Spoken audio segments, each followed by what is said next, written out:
Magandang umaga po. Kahapon po ay araw ng linggo.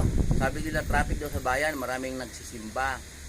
Lahat pong nagsimba daw po, may hawak na dahon ng niyog, hugis cross.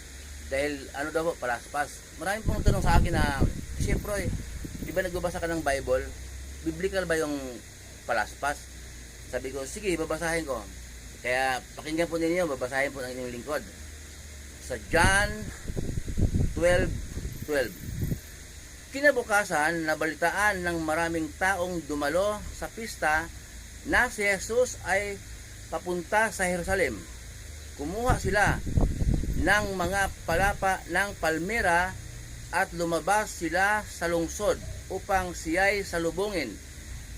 Sila'y sumisigaw, "Purihin ang Diyos, pinagpala ang dumarating sa pangalan ng Panginoon. Purihin ang hari ng Israel."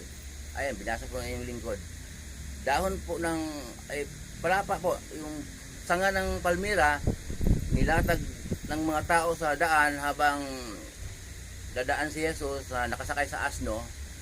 Ayan, sumisigaw sila na purihin ang Diyos, purihin ang dumarating, purihin ang hari ng Israel. Pero wala pong nakasulat sa Bible na palaspas.